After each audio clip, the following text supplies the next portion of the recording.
Nomenclature is a naming system, and what we're going to look at is the IUPAC system. IUPAC stands for International Union of Pure and Applied Chemistry, and this is the standard nomenclature that chemists use. There's a lot of non-standard nomenclature out there. The only one that we're going to learn is bicarbonate. In IUPAC, it's called hydrogen carbonate, but the medical community and all the research areas tend to use bicarbonate instead. So we're going to learn that. Compounds are made of a positive front half and a negative back half. And you can have in the back nonmetals. When it is a nonmetal not in combination with other nonmetals, for instance, not sulfur and oxygen together, but just sulfur or oxygen, we give it the name ide, sulfide, oxide. We know that when it's last in the formula, it's negative, and we know how many electrons it gained due to its position in the periodic table. Here are some examples: oxide, chloride, nitride, bromide, selenide, phosphide, and you've heard of many others. So that's what ide means, is it's negatively charged, and those always go in the back of a compound. The cation is in front, and that's going to be a metal if it is in combination with a nonmetal, is written in the front. Metals have positive charge, and if it's in the first two columns, or zinc, aluminum, cadmium, or silver, we know what the charge is going to be. So we just say the metal name. The ones that vary, we also add a charge to the name so that we know what the charge is, because the charge can vary. So what we do is we just say the name by saying the metal name, or metal name plus charge, and then we say the back part, and that's going to be a metal ide. Or we're going to learn also that can be something called polyatomic ions, but that'll be later. Okay, so you name the ions in order of the formula. Remember that the number of positives has to be equal to the number of negatives. And as always, the positive is in the front half and the negative is in the back half. The only exception to that is a compound called ammonia, seen right here. And it's written with what would be considered the positive in the back. And the reason for that is that acids start with hydrogen, and ammonia is a base. So if we wrote it with the hydrogen first, it would be mistaken for an acid sometimes. So let's try some. Here's a formula. That's potassium and that's sulfur. So how do we say it? We say potassium, and remember the back one is an ide, so it's sulfide. Here's aluminum with oxygen. What do we say here? Aluminum oxide. You can also have polyatomic ions. Nonmetals can exist in tight units that are called polyatomic ions. There are a few cations, but most of them are anions, and they are very hard to break apart. They move as a unit. And I am only expecting to know 5 different polyatomic ions. You need to know the formula, the name, and the charge. The only positive one that we're going to look at is ammonium. It's 4 hydrogens and a positive charge. And then we have a bunch of negative polyatomic ions. There's only 4 that of these. You don't have to worry about acetate. I should have blacked that out. But carbonate, bicarbonate, this is also called bicarbonate, phosphate, and hydroxide. I will probably use bicarbonate because that's what's very common. Why did I pick these 5? There's 1, 2, 3, 4, and then the ammonium. Don't worry about this. Why did I pick those? Because those are what are most common in biological systems. Okay, if we look at a positive polyatomic ion, ammonium, it's positive, and so what can it combine with? Negative things like nonmetal anions or the negative polyatomic ions.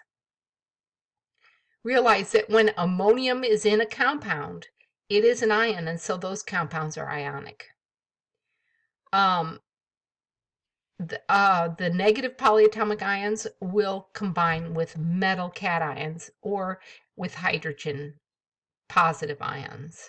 Remember, we have to charge balance these. And when you have multiple polyatomic ions, you put a parenthesis around them and use a subscript on the outside.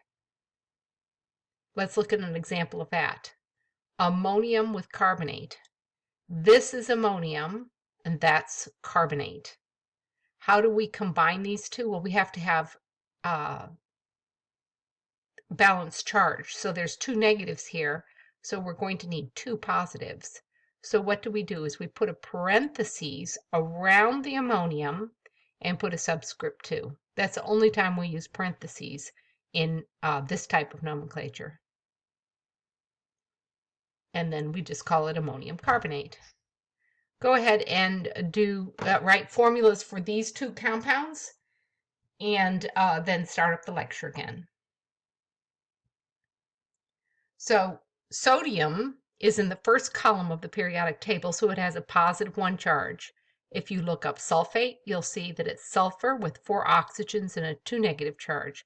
So we have to have 2 sodiums. Positive 1 on sodium, negative 2 on sodium on the sulfate. Put it together and you have a balanced formula if you put a subscript on the sodium. Magnesium and hydroxide.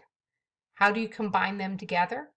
Well, because there's 2 positives, you have to have 2 negatives.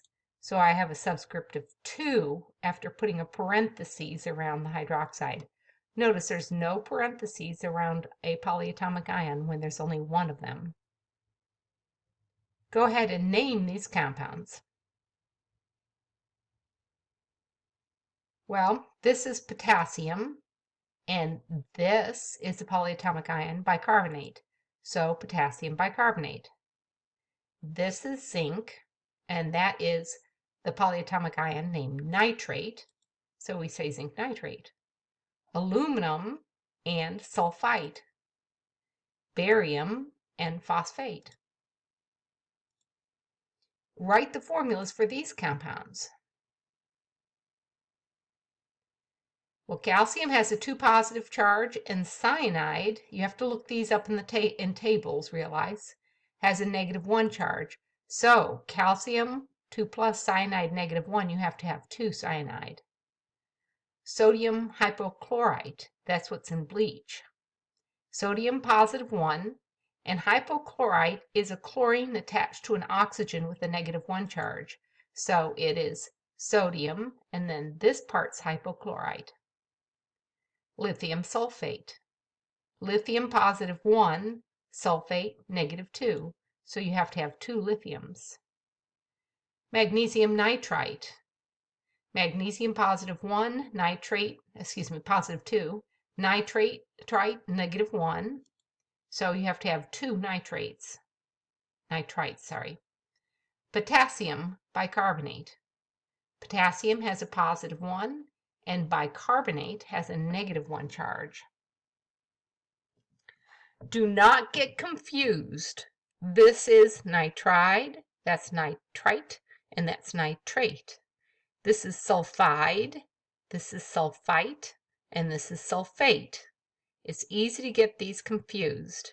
Now, you don't need to know the nitrite, nitrate, sulfite, and sulfate for an exam, but they probably will be in your online homework and in problems at the end of the chapter. You don't need to know those formulas for the exam. You don't have to have them memorized, but you will have to use them in problems. Okay, now what do we do with the metals that have more than 1 charge possible? I already showed you lead and copper have multiple charges, and iron can either be +3 or +2 in compounds, and there's some weird combinations and some other things. But how is it that we account for that? We have 2 possibilities here. I can't call this lead chloride because this would be lead chloride also. And I can't call this iron oxide because this would be iron oxide. And I can't call this copper sulfate because this would be copper sulfate. So what do? Is we identify the charge that is in the compound, so the charge that is on the metal.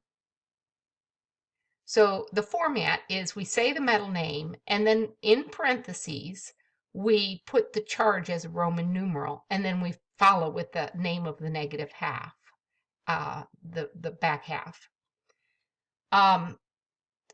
So just following this format, we can go here and name this.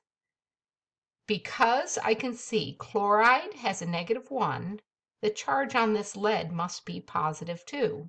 So I call this one lead, and then there's a Roman numeral 2, chloride. Because the charge on lead must be +4 here, this is called lead 4 chloride, and it would be the Roman numerals in a parentheses. Make sure that you do not specify the charge for single charge elements. So if, let's say, you're looking at sodium chloride, you don't say sodium 1 chloride, it's just sodium chloride. We know what the charge is. It is only on the elements that can be variable charge, the ones that were in blue when we were going over charge. Also, do not mistake charge for the number of metals or the number of negative species. Some students will call this right here, they would call this one right here, they would call, I've seen it called iron 1 oxide. It's not iron 1 oxide. It's actually iron 2. Why? Because oxygen has a -2 charge, so the iron has a +2 charge. I've seen students call this iron 2 oxide because there's a 2 here. Don't make that mistake. This is iron 3 oxide. Why? Well, you go to the oxygen with a -2, and there's 3 of them. So there's 6 positive charges. 6 negative charges. That means there's also 6 positive charges. 2 atoms holding 6 positive charges must be 3 positive for each. So this right here is copper 1 sulfate, and this right here is copper 2 sulfate.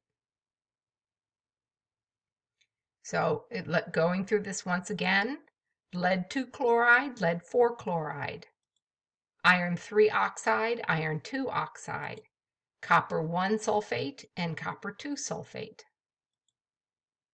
Go ahead and write formulas for each of these. This is manganese 4, that's manganese, and because it's 4, +4, it has to have 2 oxygens. Mercury 1, +1, with the sulfate, sulfate's -2, so you have to have 2 mercury. Tin 4, +4, -3, it balances with these subscripts. Nickel 2 sulfide, because sulfide is -2, you just need 1 of the nickel. Copper 1 sulfite, you have to have 2 coppers because sulfite has a -2 charge. Copper 2 nitrite, you have to have 2 nitrites because copper has a +2 charge, nitrite has a -1 charge. And then iron 3 nitride, nitride has a -3 charge. Well, you only need 1 of iron 3.